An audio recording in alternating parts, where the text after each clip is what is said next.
Tous parano. Quand on voit ce qu'on voit, Quand on entend ce qu'on entend, on a bien raison de penser ce qu'on pense. Ouais, moi je suis parano. Tous parano. Nous écoute. Bienvenue dans Tous Parano. Aujourd'hui, on vous parle des chemtrails, les plus inquiétants nuages de notre temps. Imaginez, les traînées nuageuses que laissent sur leur passage les avions dans le ciel seraient en fait la trace d'obscures manipulations scientifiques ou militaires. Tout le monde a pu observer le ciel bleu, strié de vaporeuses traînées, et contrairement à l'idée reçue, une large part de la complosphère considère que ces traces d'avions persistantes dans l'atmosphère ne sont pas de la condensation d'eau, non, mais des nuages de produits chimiques appelés chemtrails. Alors pourquoi ces chemtrails, Ces épandages massifs qui cachent de secrets agissements sur notre environnement? auraient pour but de manipuler la météo, par exemple ? Donc voilà la première théorie, les apprentis sorciers du climat. C'est déjà très attrayant, mais il existe une seconde théorie. Seconde théorie, les chemtrails, ce sont des gazages purs et simples de populations à une large échelle depuis les airs. Des armes chimiques développées et testées dans la plus grande discrétion. Au banc des accusés de ces deux théories, qui se complètent plus qu'elles ne s'affrontent, on retrouve les suspects habituels, le gouvernement américain, les forces militaires des grandes puissances mondiales, Et aussi les multinationales, agro-industrielles, chimiques. des organisations qui agissent de concert dans l'ombre et qui parviennent à duper l'opinion publique. Vous l'avez compris, on va vous parler des chemtrails. Ce sujet, c'est une occasion pour tous parano d'évoquer la peur du changement climatique, la phobie technologique et la paranoïa sanitaire qui se répandent partout autour du globe.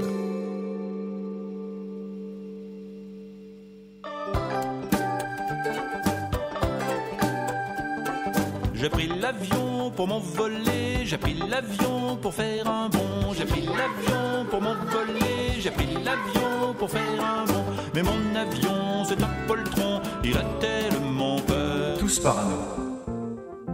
Moi je suis parano. Alors, on va essayer de commencer à reconnaître un petit peu les chemtrails en levant les yeux au ciel. Selon les partisans de la théorie des chemtrails, les traînées observées ne peuvent uniquement provenir d'un trafic aérien normal, entre guillemets, qui utilise les couloirs fixes. Pour commencer, Geoffroy, comment peut-on reconnaître les chemtrails ? Alors si on se promène un petit peu effectivement dans la rue, à la campagne, enfin dans différents types de paysages et qu'on lève les yeux au ciel, qu'est-ce qu'on observe? Parce qu'à vrai dire, Gaël et moi, c'est quelque chose que nous faisons assez régulièrement. Ouais, j'en ai quasiment un torticolis. Si on identifie ces traînées nuageuses comme des chemtrails, on pourra remarquer qu'elles disparaissent, semble-t-il, beaucoup plus lentement que les traînées de condensation d'avions classiques. Oui, il reste plusieurs heures en forme de traînées qui s'étendent progressivement pendant le moment.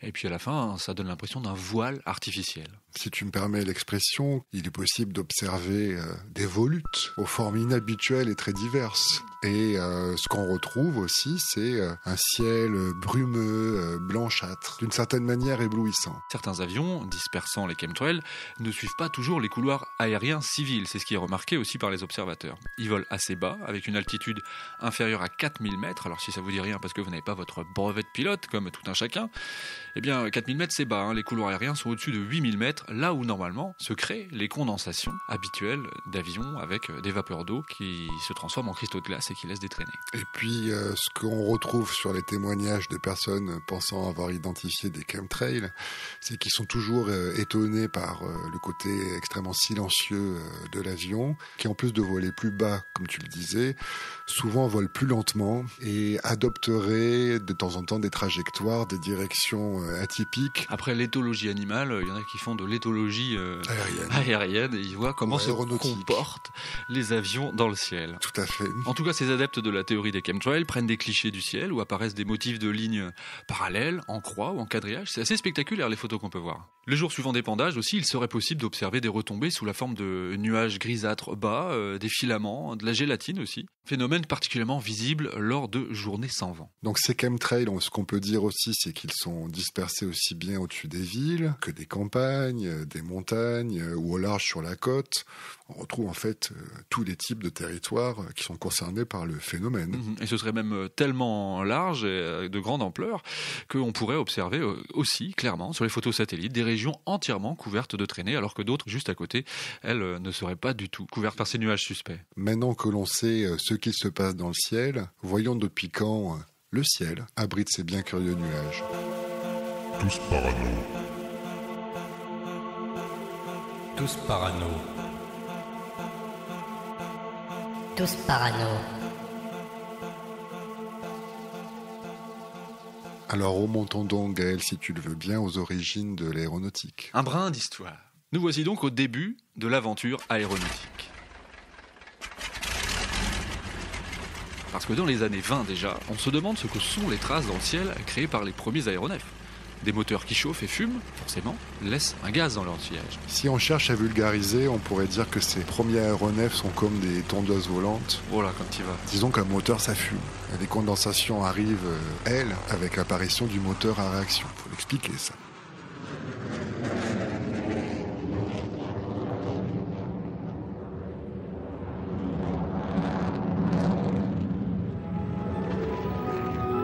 Le rêve d'un siècle était devenu une réalité. On était déjà en train de remplacer les engins qui, quelques années auparavant, n'existaient que dans les esprits par d'autres machines plus performantes. Des engins qui permettraient à l'homme de s'élever encore plus haut dans les cieux. Ouais, c'est une vraie révolution technologique. Principe, des réacteurs qui aspirent l'air pour le recracher après l'avoir chauffé. Oui, cela pour effet de condenser l'humidité et de créer des nuages. Donc ces fameux contrails, conde étant la contraction de condensation, trail évidemment c'est la voie, le chemin, la trace en anglais. Sauf si vous parlez qu'un Marseillais, bien sûr, conde. Conde. Ce moteur est inventé dans les années 30, mais c'est dans les années 50 que se généralise cette technologie et que le ciel du coup connaît une explosion du nombre de nuages d'un nouveau genre. Tout de suite la population alors s'étonne de ces nuages rectilignes qui n'ont évidemment rien de naturel. Le ciel change d'aspect. Oui, et ça panique les gens même. Certains alertent autorités, médias. Il y a beaucoup d'articles parus donc dans ces années 50 qui relatent ces inquiétudes. Et puis l'hypothèse de l'OVNI qui est très à la mode à l'époque et même avancée. Donc dans les décennies suivantes, les avions en réaction continuent de se multiplier. Et finalement, tout le monde semble s'habituer à voir un ciel strié de nuages. Oui, le sujet retombe un peu, c'est normal, on se fait à tout. Les premiers téléphones portables dans la rue, souvenez-vous, vous vous retourniez quand vous voyiez quelqu'un téléphoner hors de chez lui, c'était étonnant, ou hors d'une cabine. C'était la peur de la nouveauté qui a peut-être joué dans cette appréhension de ces curieux nuages. C'était nouveau. On va s'y faire bientôt avoir des femmes à barbe, nous aussi, de notre côté. En tout cas, on vient de le voir dès son apparition, l'avion, qu'il fume à cause du moteur ou de son réacteur, a inquiété de nombreux observateurs. Tous parano.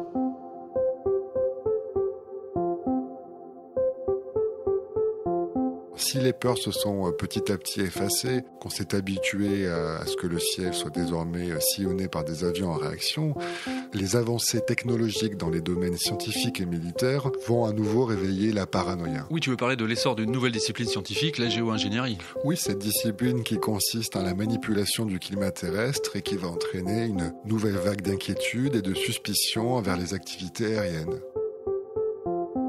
Alors pour commencer, on va s'intéresser aux apprentis sorciers du climat, c'est bien ça? Avec l'hypothèse de la géo-ingénierie, la première et la plus répandue des théories concernant les chemtrails. Modification du climat, donc, grâce à des produits chimiques? Oui, puisque certains pensent que des modifications de la météo sont plus répandues qu'on ne le pense. Testée depuis les années 20, la géo-ingénierie, c'est cette science donc, qui cherche à provoquer des pluies ou dompter des tornades à des échelles locales. Concrètement, comment ça se passe? On teste l'épandage aérien de soufre pour limiter l'ensoleillement, par exemple.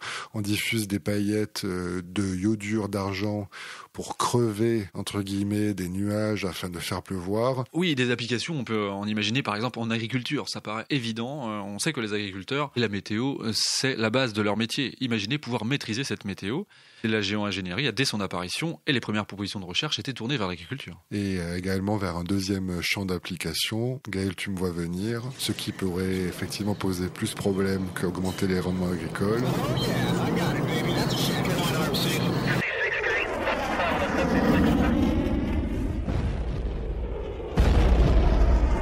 Oui, j'entends le bruit du canon. Le domaine militaire. pouvoir éclaircir le ciel lors d'opérations, très utiles, modifier le climat localement pour affaiblir un ennemi, par exemple. C'est bien pour ça que la géo-ingénierie est expérimentée finalement pour la première fois en tant qu'arme de guerre pendant la Seconde Guerre mondiale. Et puis évidemment, vous le savez, dans Tous Parano, il y a cette période un peu faste, la guerre froide. Ouais, pendant la guerre froide, créer une arme qui pourrait permettre de modifier l'environnement, ça devient un enjeu important entre les deux superpuissances. Impossible de se laisser distancer dans quelconque domaine, y compris la géo-ingénierie donc. Les tentatives de modification du climat sont réalisées aux États-Unis dans les années 50-60. On peut imaginer que la même chose a été faite dans le bloc de l'Est, mais on a moins de traces. Et les résultats semblent prometteurs. Puis la guerre du Vietnam survient, et là aussi, elle est connue pour avoir été un terrain d'expérimentation à large échelle. On sait qu'ils ont épandu pas mal de choses sur les terres vietnamiennes, et donc y compris des tests aussi en géo-ingénierie. Et il en résulte finalement que devant un petit peu cette montée de la tension et des expérimentations militaires, dès le début des années 70, de nombreux États s'inquiètent des effets de ces expériences. En 77, les usages militaires de la géo-ingénierie sont réprouvés par les Nations Unies, dont les membres signent une convention sur l'interdiction d'utiliser des technologies de modification de climat. Alors ça paraîtrait être la fin de la géo-ingénierie militaire. Selon toute vraisemblance. Blablabla, on te fait croire tellement de conneries dans la vie. Tous parano.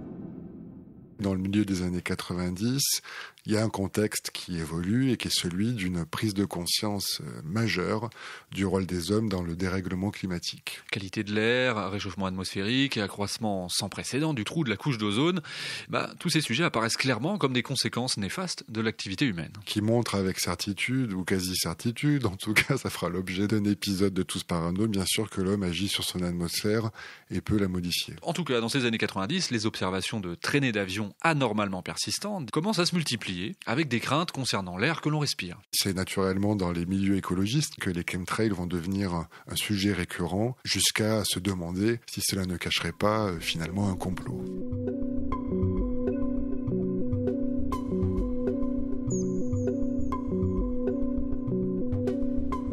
On continue de tirer le fil de l'histoire et là on va, depuis ces années 90, arriver à aujourd'hui en vous montrant comment les chemtrails sont un sujet qui prend de plus en plus d'ampleur. Ça part d'associations écologistes et ça va arriver dans les hémicycles de toute l'Europe, voire même du monde. On va se livrer à l'explication de la propagation de la théorie des chemtrails et on pense que l'année 1996, c'est un bon point de départ, Gaël. Oui, c'est un peu arbitraire, mais c'est celui qu'on choisit, en tout cas avec un groupe qui a un nom quand même assez cocasse. Les agents sans secret. Alors ils se présentent comme une sorte de commando spécial, issu d'un regroupement d'activistes écologistes, libertaires québécois. Évidemment, pour eux, un véritable complot existe. Alors, ces agents sans secret sont parmi les premiers à collectionner les photographies de ces fameux chemtrails. C'est eux qui notent pour la première fois que ces traînées disparaissent beaucoup plus lentement, qu'elles ne se forment pas à la bonne altitude. Les agents sans secret envoient donc plusieurs lettres, des photographies aux météorologues, aux organismes gouvernementaux spécialisés, aux médias des scientifiques, avec l'idée quand même de les alerter sur ce qu'ils considèrent comme étant un problème. Et alors, qu'est-ce qui se passe ? Pas de réponse. Pas de réponse. À ce moment-là, les politiques ne prêtent pas encore l'oreille à ce type de sujet. Mais par contre, du côté de la société civile, dans cette bataille d'un nouveau genre, vont naître en 1998 deux autres entités dédiées aux chemtrails, ce qui montre quand même que le sujet devient une préoccupation plus grande, notamment avec un Américain nommé Clifford Carnicom. Lui, il crée son propre institut, organisation à but non lucratif, qui analyse des échantillons prélevés au niveau des sols suite à des supposées opérations d'épandage aérien. Imagine donc que forcément, ce qui est épandu finit un jour par tomber sur le sol. Et donc cet institut Carnicom livre les résultats de ces prélèvements qui tendraient à montrer la présence systématique de métaux lourds, en particulier l'aluminium et le barium, connus pour leurs effets sur les nuages, un thème qui reviendra de manière récurrente à partir de là. On peut considérer quasiment comme une signature. Toujours donc la même année, un autre groupe, c'est les Arizona Skywatch. Eux, ils contrôlent l'air, l'eau, le sol, un peu le même esprit que Carnicom, et rendent plusieurs rapports qui sont vite repris par d'autres groupes dans le pays. Arizona Skywatch a mené différentes études autour essentiellement de la ville de Phoenix. Mais ce qui est intéressant, c'est que ces études ont duré plusieurs années. Donc là, on a quand même une profondeur un petit peu dans la récolte de données. À l'image de l'Institut Carnicom, on retrouve là aussi une présence de taux élevés de produits chimiques toxiques et notamment l'aluminium. Les preuves sembleraient donc s'accumuler. Oui, je crois que la société est mature pour que la théorie des chemtrails se diffuse un peu plus largement dans le grand public. Et c'est là justement que quelqu'un d'important arrive, un grand propagateur, William Thomas.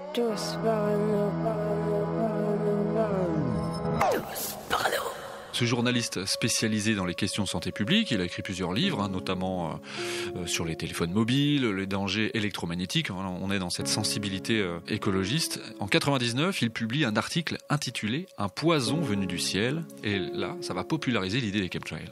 Oui, il évoque des nuages toxiques qui sont la création de l'armée de l'air. Il révèle que le mot chemtrail, finalement, a été inventé par l'armée elle-même, puisqu'on le trouve pour la première fois à l'automne 90 dans un manuel édité par le département de chimie de l'Académie de l'US Air Force. Cela montre que des recherches se poursuivent, en tout cas sur le sujet, et cela malgré l'interdiction édictée par l'ONU, souvenez-vous, en 77. Il met en plus la main sur un autre article de l'US Air Force, alors un article publié en 96, donc l'année de notre point de départ de notre petit fil, un article intitulé « La météo en tant que multiplicateur de force ». Ah bah là, il est clairement question d'utiliser le climat pour prendre l'avantage sur l'ennemi. L'horizon est 2023. Ah, on y arrive. Bien évidemment, là aussi, c'est interprété comme la preuve irréfutable que l'armée continue à expérimenter.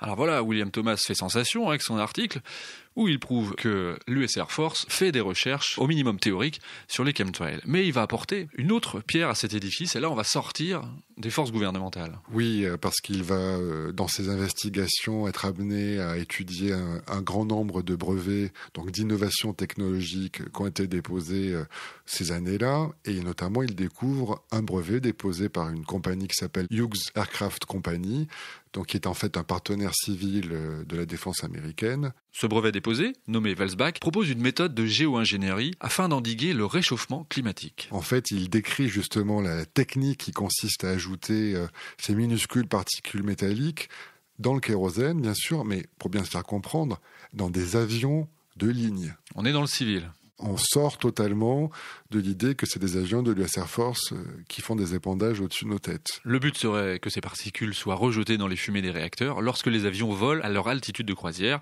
En nombre suffisant de l'atmosphère, ces particules participeraient à réduire l'effet de serre. C'est la théorie de ce brevet. Voilà, mais ce que ça met en évidence, ce travail de William Thomas, c'est une alliance malgré tout secrète entre les militaires et l'aviation civile et qui est propice à la propagation d'une théorie du complot au sujet des chemtrails.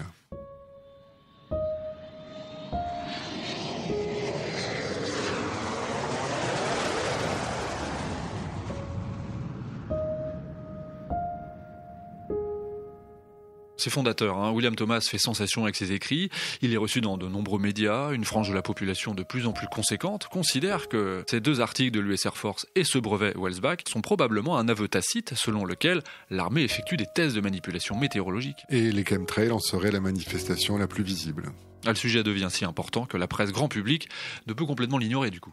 Là maintenant, c'est les grands médias qui vont s'emparer du sujet. Et donc en premier lieu, le New York Times, qui va publier plusieurs dossiers sur les chemtrails en 2002 et en 2006. Et de l'autre côté de l'Atlantique, chez nous, les thèses développées par Thomas trouvent aussi un écho. Oui, on peut penser à la chaîne allemande RTL, qui a consacré un reportage de chemtrail, là nous sommes en 2007, un reportage qui décrit des nuages anormaux de 350 km de long qui seraient apparus sur les radars de la météorologie allemande. Autant dire que le scoop est sensationnel. Écoutons l'un de ces météorologues. L'armée fédérale manipule la carte météorologique. Nous pouvons établir avec une certitude de 97% que nous avons entre nos mains des traînées chimiques composées de fines poussières de polymères et de métal utilisées pour brouiller les signaux radars. Les images radars sont saisissantes compte tenu des tonnes de produits qu'il faut pour obtenir ce résultat. Pourtant, l'armée fédérale déclare qu'une très petite quantité de produits a été propagée, que les substances utilisées sont sans danger. Ce météorologue, Carsten Brandt, il affirme même que l'existence de ces aérosols serait en lien avec des tests militaires de manipulation du climat. Finalement, ce qu'il ajoute, c'est que l'armée fédérale cache ses agissements. C'est des accusations quand même qui sont extrêmement graves. En tout cas, suite à ces accusations, un représentant du parti vert allemand réclame que le gouvernement fournisse des explications à la population.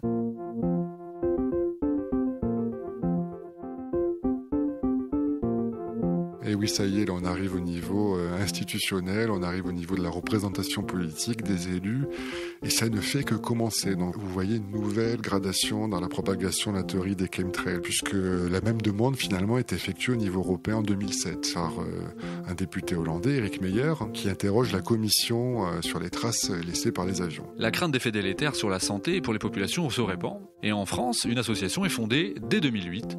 C'est l'ACEPICA, Association citoyenne pour le suivi, l'étude, l'information sur les programmes d'intervention climatique et atmosphérique. C'est un peu l'association qui fait autorité depuis plus de 10 ans en matière de chemtrail. Une association qui a été fondée par Claire Henrion, une ancienne institutrice et astrologue à 16 heures, donc ce qui pourra faire jaser ou pas. Elle se présente en tout cas comme une chercheuse indépendante. On est absolument tous concernés. Il n'y a pas un seul individu sur cette planète qui va tirer en réalité profit du fait de la transformer en chambre à gaz. Si on continue à se laisser mener par les plus dingues qui mènent le monde ou d'inconscients, c'est sûr que ça va aller de mal en pis. Tous parano.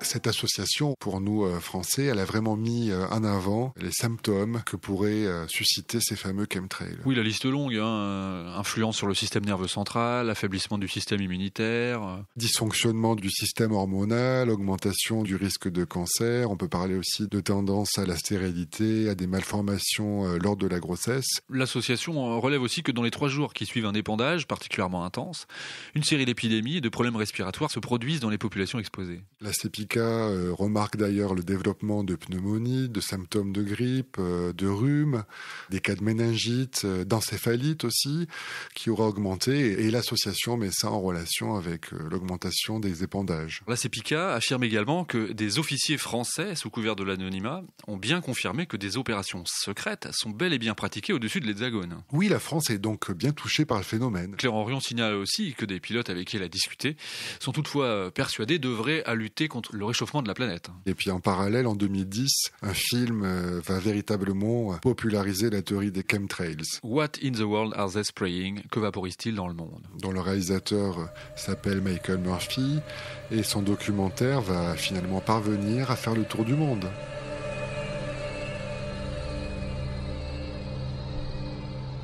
On dit que le gouvernement déverse des produits chimiques sur nous pour contrôler et manipuler la météo. Et ils disent que d'inhabituelles traînées d'avions dans le ciel s'apparenteraient à des chemtrails. Les gens disent que le gouvernement est là-haut, vaporisant toutes sortes de produits chimiques pour changer ou manipuler la météo. Ils appellent cela des chemtrails. Murphy explique que des particules d'aluminium sont pulvérisées à l'échelle planétaire par des avions dans son documentaire. Au premier rang des accusés, de grandes multinationales, telles que Monsanto par exemple. Sa théorie va frapper les esprits. Elle s'appuie sur l'idée que Monsanto, en tant que puissante entreprise de biotechnologie végétale, finalement pratique des épandages massifs de métaux lourds. Dans quel but? Celui de détruire les plantations bio et de forcer des agriculteurs à acheter ces semences résistantes aux métaux. Ah, ceci explique cela, c'est logique. En tout cas, le film est devenu une référence sur le sujet. En France, il est projeté régulièrement dans des cinémas indépendants ou même en prélude à des débats environnementaux. Et grâce à ce film, des politiciens rejoignent la cause. Un bon millefeuille argumentatif qui fait son effet. C'est ainsi qu'en 2012, un député bulgare s'alarme au Parlement européen de la multiplication des chemtrails. Dans l'année qui suit, 3 autres députés interpellent l'Assemblée sur ce sujet. Et on arrive en 2013, 8 et 9 avril pour être précis, il y a la tenue d'une conférence dans l'enceinte du Parlement européen. À l'initiative d'une députée lettonne, les principales associations de chasseurs du nuage, ACEPICA en tête, étaient invitées à venir exposer leurs théories à la tribune devant plusieurs élus. Et le film d'ailleurs, What in the World Are They Spraying, a également été diffusé. Allez, un petit mot sur François Alfonsi, qui était le député vert qui siégeait à cette conférence aux côtés de la CEPICA. Oui, un petit mot parce qu'il a un avis tranché sur la question. Alors clairement, dans son viseur, on va retrouver donc les industries pétrochimiques qui, selon lui, cherchent des artifices pour résister à l'évidence du réchauffement climatique. Ensuite, en ce qui concerne les chemtrails, lui, il n'exclut pas du tout leur existence. S'il y a bien des gens qui développent la bombe nucléaire de façon secrète, on peut toujours craindre que des gens agissent sans en informer la communauté internationale. Oui, et c'est pas le seul homme politique français qui s'est préoccupé de ce problème. Parlons maintenant de Joël Giraud. Ah oui, avec plaisir. Joël Giraud, qui est député du Parti radical de gauche et maire d'une commune des Hautes-Alpes et qui surtout a été nommé secrétaire d'État à la ruralité dans le gouvernement Castex, version 2020. Et oui, avec Joël Giraud, les chemtrails sont entrés au gouvernement. C'est incroyable. Incroyable, mais vrai. Et en 2013, alors qu'il était élu à l'Assemblée nationale, il a interpellé le ministre de l'écologie dans les questions au gouvernement sur ce phénomène des chemtrails. Il a déclaré dans l'hémicycle trouver bizarre ces formations de nuages qui quadrillent le ciel de façon régulière. Et ce n'est pas tout. Dans une interview, il a remis ça. Joël Giraud a dit se questionner sur l'étrange propagande du dessin animé Disney Planes. Planes, donc l'équivalent de Cars, mais en avion. Beaucoup de gens se sont un peu moqués de lui et ont ridiculisé son argumentaire. Oui, mais il n'est pas le seul à le penser. Le dessin animé Disney Planes serait la preuve que le lobbying gagne même l'industrie du divertissement afin de nous éduquer sans en avoir l'air. Oui, le héros de Planes, c'est un avion qui émet d'importantes fumées. Donc finalement, les enfants ne vont jamais, après avoir vu Planes, se poser la question de ces drôles de fumées, de ces bien curieux nuages qu'ils peuvent voir dans le ciel. Le site Geo-Engineering Watch, qui veille sur tout ce qui touche aux chemtrails, le dit ainsi, c'est sur leur site. Si les chemtrails sont présents tout au long du film, c'est pour enseigner aux enfants qu'il est normal que les avions créent des traînées persistantes. Pour la toute première fois, un avion épandeur va prendre part à la course. Non mais c'est quoi ce délire? Il essaie de nous faire croire tellement de choses.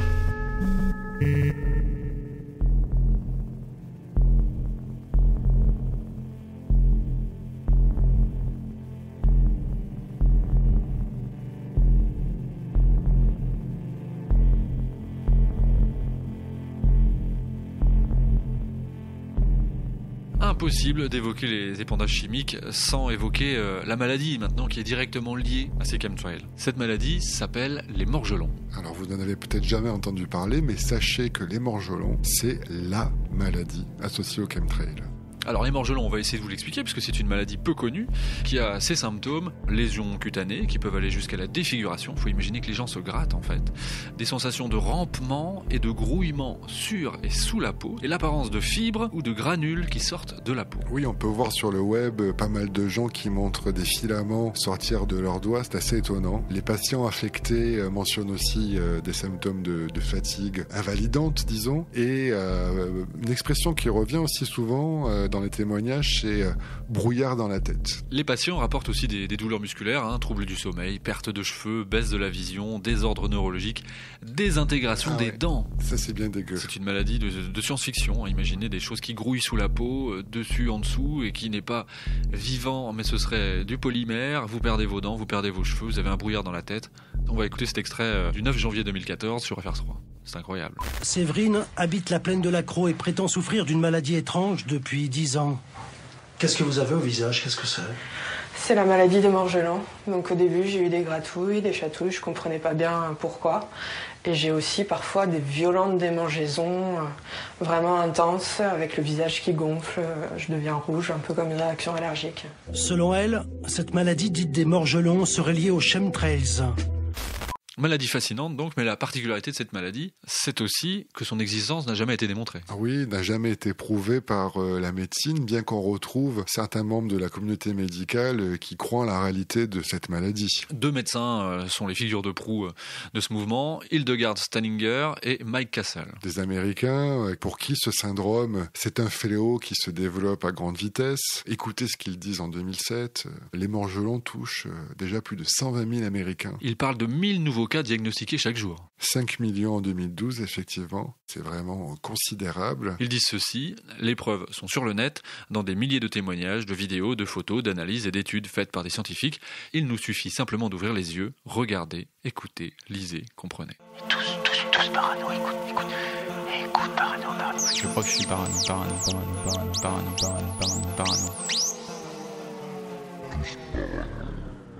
Manipuler le climat au détriment des populations serait un mal pour un bien, si on veut relativiser. Voilà, les apprentis sorciers du climat. Mais il y a une théorie peut-être beaucoup plus grave, une seconde théorie. Les avions et leurs épandages viseraient directement les populations. Cibleraient certains groupes humains afin de les éliminer. Après la géo-ingénierie, c'est l'hypothèse bioterroriste. Derrière les nuées blanches des chemtrails se cacherait la volonté des États de contaminer volontairement les populations. Alors pour celui qui rejette les théories du complot, ce scénario semble totalement impensable. Ah oui, mais écoutez. Oui, on trouve dans l'histoire récente plusieurs exemples qui vont dans le sens, il faut bien l'admettre, des conspirationnistes. Et oui, aussi incroyable que ça peut paraître, de nombreux tests d'épandage d'agents pathogènes avérés ont eu lieu au XXe siècle. Un épisode souvent cité par les partisans de la théorie des chemtrails vaut d'ailleurs le coup, me semble-t-il, qu'on s'y arrête, l'opération Sea-Spray. Si, la mer, spray, vaporisation. Cette opération, Sea Spray, c'est l'épandage sur la ville de San Francisco d'une bactérie nommée Serratia marsensens pour les passionnés de microbiologie. Et ça, c'est tout au début des années 50. San Francisco. Within its 45 square miles is contained one of the most colorful and romantic cities in the world. Approaching from the south, the traveler views with sudden excitement the city thrusting its white towers into the blue California sky. Oui, une opération dont l'existence, pour bien comprendre, a été admise par le département de la défense des États-Unis en 1976. On parle d'un événement qui a bien eu lieu. Du 20 au 27 septembre 1950, des militaires ont mené, sans avertir la population, une simulation d'attaque bactériologique grandeur nature, larguant cette bactérie par avion sur la baie de San Francisco.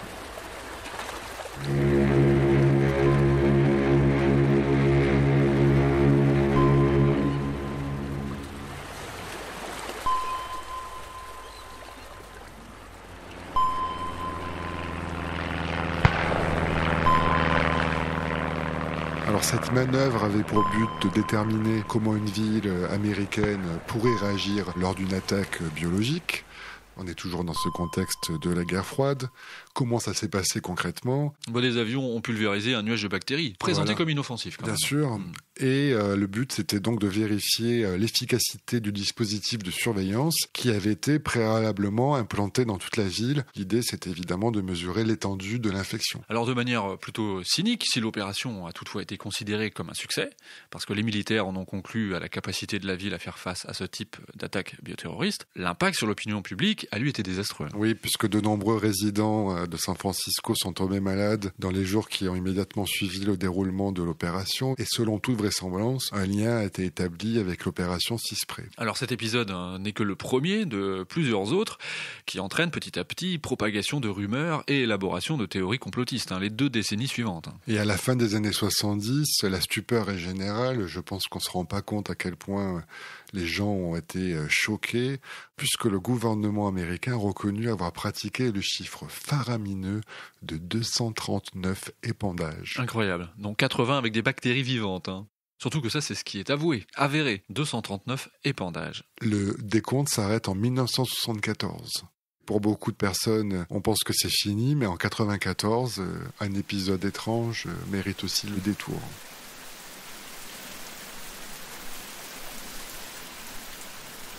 Ça sent aussi la science-fiction. Une pluie gélatineuse serait tombée sur Oakville. Une petite bourgade située dans l'État de Washington de 600 habitants. Quand on dit pluie gélatineuse, c'est vraiment une pluie qui n'a pas l'apparence d'une pluie. Une vidéo de National Geographic relate l'événement. Et dans cette vidéo, un microbiologiste déclare bien que des traces de 2 bactéries toxiques ont été retrouvées. Alors les habitants de Oakville sont nombreux à dire qu'ils ont vu des avions militaires disperser une substance gélatineuse au-dessus de leur ville. Dans les jours qui ont suivi le passage des avions, de nombreux animaux de compagnie sont morts, des habitants sont tombés malades. Un homme qui a sûrement vu la vidéo de National Geographic entre alors en scène. Un homme important, il s'appelle le docteur Leonard Cole. Donc c'est un spécialiste en bioterrorisme et un homme de science respecté. Oui, il est auteur d'une dizaine de livres sur l'anthrax, par exemple, ou la menace biologique. Il collabore avec des journaux tels que le New York Times, Washington Post. Quelqu'un qui est régulièrement consulté par des comités du Congrès ou plusieurs organismes gouvernementaux sur les sujets touchant au bioterrorisme. C'est un expert, comme on dit. Pour lui, cela ne fait aucun doute. Les habitants d'Oakville ont été victimes d'une expérimentation d'armes chimiques par voie aérienne. Et il va aller jusqu'à déclarer devant le Sénat américain que le département de la Défense a bien procédé à des expérimentations d'armes biologiques par voie aérienne. Alors forcément, son témoignage va avoir un impact considérable. À travers son action, l'idée que le gouvernement américain continue de mener des expériences pour perfectionner des armes biologiques au mépris de la population continue donc de se développer. C'est totalement acquis pour toute une partie de la population, notamment dans les milieux de l'extrême droite américaine qui vont s'emparer de cette thématique. Tous parano.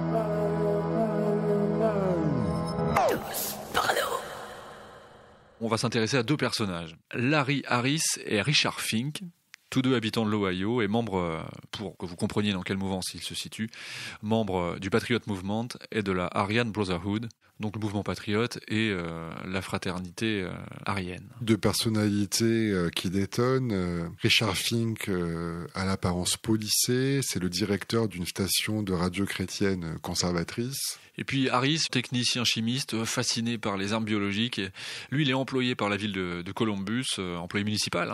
Employé alors qu'il est l'équivalent de fichier S aux États-Unis, connu et surveillé par les autorités pour son activisme raciste et même ses velléités terroristes. Des velléités terroristes qui vont le conduire, on le notera, à développer une théorie du complot basée sur un bioterrorisme d'État. Vous l'avez compris, Harris et Fink ont bien deux profils différents, mais ils s'entendent politiquement et ils s'unissent pour médiatiser donc leur théorie. Et c'est ainsi qu'en 1995, Harris publie dans la maison d'édition de son ami Fink un livre en ligne intitulé « Guerre bactériologique, une menace pour l'Amérique du Nord ». Et 2 ans plus tard, un second livre, l'Encyclopédie de défense bioterrorisme. Ces deux ouvrages comportent les premières descriptions connues, en tout cas, de la théorie des chemtrails visant volontairement la population américaine, ses fondateurs. Et c'est une coïncidence fâcheuse pour ses fans, c'est qu'Harris est arrêté par la police. Il est en possession visiblement d'échantillons de bactéries de peste bubonique cachés dans sa boîte à gants de voiture. C'est trop gros, c'est un complot. C'est ce que pensent ses partisans. L'idée que Harris a mis le doigt sur quelque chose de vrai, fait son chemin. Peut-être qu'il faut voir comment ces deux hommes formulent les contours de ce complot bioterroriste des chemtrails.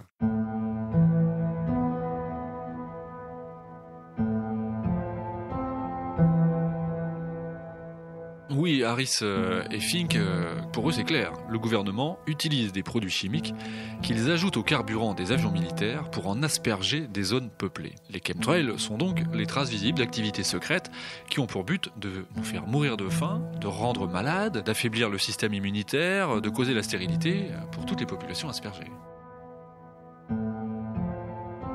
Pour être clair, l'objectif, c'est le contrôle de la population au sens de manipulation mentale et de contrôle démographique. Les gouvernements cherchent à façonner une population docile, soumise aux puissants et à s'attaquer de manière ciblée à certains groupes de la population pour les éliminer. Là, dans le viseur, les conservateurs chrétiens et les suprémacistes blancs seraient en première ligne.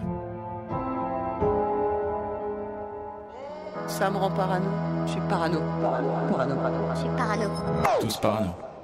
Harris affirme bien sûr détenir des preuves. Oui, il l'a dit même à plusieurs reprises. Il aurait des résultats d'échantillons de carburant qui montreraient la présence à chaque fois de bactéries toxiques pour l'homme. Si aucun des documents de laboratoire originaux n'a jamais été rendu public, le doute en tout cas, lui, il est bien semé. Surtout que Fink, donc l'éditeur, lui, il entretient autour de ces révélations un secret inquiétant. Une anecdote, juste pour bien comprendre le climat paranoïaque dans lequel on est ici. Lorsqu'un journaliste lui demande une copie des résultats du laboratoire, ce qui est légitime, Fink répond ceci. « Je me porte garant de la véracité des informations scientifiques du rapport, mais je dois garder le silence sur le laboratoire lui-même.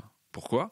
Parce qu'il y a eu 7 hommes qui sont morts violemment en faisant sortir cette information. » De quoi rendre Harris et Fink parano. En tout cas, dans l'extrême droite américaine, les publications de ces deux hommes font référence depuis 20 ans. C'est pour ça qu'on vous en parle. Finalement, cette théorie, elle est d'autant plus populaire et crédible qu'Harris apparaît définitivement comme un martyr de la cause. Est-il en effet la victime d'une machination d'État pour le faire taire, car il détiendrait la vérité, c'est la question ? Oui, certains de ses fans le croient, car Larry Harris a été arrêté une seconde fois, ça remonte maintenant en 98, pour avoir développé et stocké un agent biologique avec pour projet de commettre un attentat terroriste dans le métro New York. Pour ces faits, il est depuis toujours emprisonné. De quoi encore nous rendre tous parano ?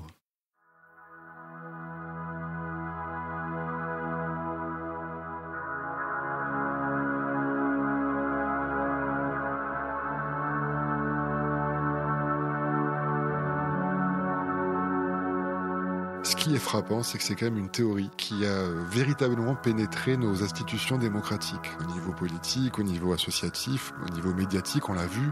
Est-ce que c'est pas peut-être même l'un des sujets que nous traiterons dans Tous Parano qui est autant capable de sortir du cercle de la complosphère pour se répandre dans des canaux plus traditionnels et moins obscurs? Parlement européen, américain, Assemblée nationale en France, Greenpeace aussi, il consacre une page dédiée aux chemtrails. Les chemtrails, c'est un sujet dont on parle, et c'est pas prêt de s'arrêter. Tout d'abord parce que nous vivons dans une période particulièrement anxiogène. Je parle notamment de tout ce qui concerne les inquiétudes au sujet du climat sur notre planète. Réchauffement de l'atmosphère, multiplication des catastrophes naturelles, violence et répétition des ouragans, des typhons, alternent avec des sécheresses et des incendies meurtriers. Et puis nous l'avons vu, les applications de la géo-ingénierie qui cristallisent toutes les peurs, ça va continuer. En Chine, ce pays a affecté 1,3 milliard de dollars entre 2012 et 2017 pour soutenir les programmes de modification météorologique pour minimiser l'impact des catastrophes naturelles. Avec le dérèglement climatique, la géo-ingénierie peut apparaître comme la réponse de la science. Mais encore l'air, il y a la crainte de se faire asperger par des molécules chimiques aussi. La propagation de la théorie des chemtrails, même si elle est présente dans le milieu d'extrême droite, elle est aussi très largement véhiculée par les écologistes. Oui, les chemtrails cristallisent un réel enjeu de civilisation dans une période où nous sentons bien qu'il faut prendre des décisions importantes pour la survie de notre mode de vie. En tout cas, c'est ce qu'on nous dit. Et on comprend effectivement qu'une théorie de ce type suscite toutes les résistances, notamment dans certains milieux sensibles à la question environnementale.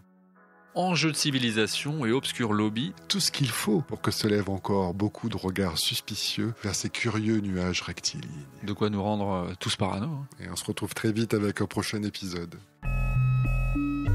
Ça c'est manipulation et manipulation. De toute façon on saura jamais. Si vous aimez les conspirations en tout genre et explorer les dédales de nos psychoses collectives, si vous êtes fasciné par l'étrangeté de l'histoire, ou simplement curieux de savoir, vous êtes là où il faut, c'est Tous Parano. Et comme tous les paranos, on sait qu'on est suivi, écouté, mais peut-être pas assez. Alors abonnez-vous au podcast, likez, partagez, bref, conspirez pour faire de Tous Parano le vade-mecum de la complosphère, emporté partout. Oui, enfin peut-être pas partout, Faut faire attention, on n'est jamais assez parano. T'as raison, on nous écoute. Et d'ailleurs, qu'est-ce qu'on écoute? On écoute Nina, featuring Soleil Moine avec le titre Mondial. Ce serait pas du rap chemtrail didactique?